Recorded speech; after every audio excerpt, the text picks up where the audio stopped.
सुप्रभात। आज पश्चिम ओडिशार गणपर्व नुआखाई एने चलचंचल सुवर्णपुर जिला सोनपुर गड़जात नुआखाई इष्टदेवी माँ सुरेश्वरी समेत सहरर अष्टचंडी पाखरे नवान्न लगी हेबा परे अंचलवासी नवान्न ग्रहण करिवार परंपरा रही।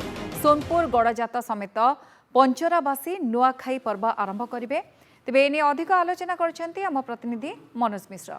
गणपर्व नुआखाई पश्चिम ओडिशार सारा उत्सवर माहौल थिबा बेले सुवर्णपुर जिले में उत्सवर माहौल रही एवं यही नुआखाई को नहीं सुवर्णपुर जिले में स्वतंत्र परंपरा रही। यही परंपरा कौन एवं केमिति हिसाब से पालन होची आसंतु कथा हवा।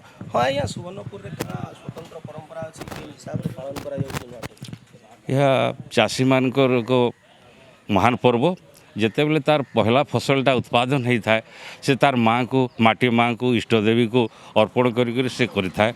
एठारे मुख्य फसल हूँ धान। यहाँ धानटा नवान्न विनियोग होता है। पूर्वर आम जेकोसी फसल ये अंचल उत्पादन हुए पहला उत्पादटा लाइक शिंब जितेबले आमर उत्पादन हुए आम से भी यात्रा करूँ। ये जो पेड़ी बा आमर धान एटा अमलर प्रथम सरुआ धान उत्पादन होती तार पहला अमल को से माटी माँ को निज निजर इष्टदेवी को यही पाही पांजिरी रे दे थांती यही गड़जात अंचल यही आमर परंपरा। हाँ देखंतु निजर प्रथम शस्य को निजर इष्टदेवी पाखरे अर्पण करिवार पर्व होची नुआखाई। यही नुआखाई को नहीं पश्चिम ओडिशा सारा पालन करा जाउथवा बेले सोनपुर रे केमिति कोन स्वतंत्रता रही बुझिमा। हाँ या सोनपुर रे काना स्वतंत्रता अछि जेंटा नुआखाई पालन करा जाय। सोनपुर रे पश्चिम ओडिशा गणपर्व नुआखाई के बहुत जोरसोर पालन करासी। इटा रजार अमलर रही चालू आउचे।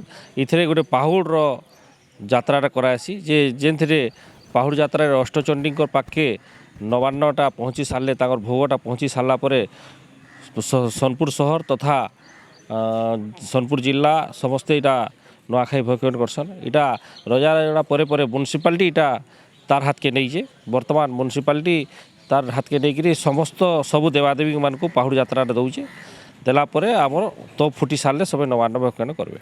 हाँ या पहाड़ यात्रा बाहरी सारा नुआखाई पहाड़ यात्रा काना स्वतंत्रता सोनपुर नुआखाई गोटे निरा परंपरा सबू जगह नुआखाई कि आम सोनपुर तमाने पहाड़ यात्रा हो मेन पहला पहाड़ बार बार समले मंदिर आउटा सब अष्टचंडी देवी माँ पाखे जावा अष्टचंडी ने लगी सारापर आम निज निज इष्टदेवी ने नुआ लगे आउ समस्त नुआ बकड़ भेटघाट हेसु आउ संध्यारे कार्यक्रम सांस्कृतिक कार्यक्रम होती बहुत धूमधाम आम नुआखाई पर्व पालन करसु।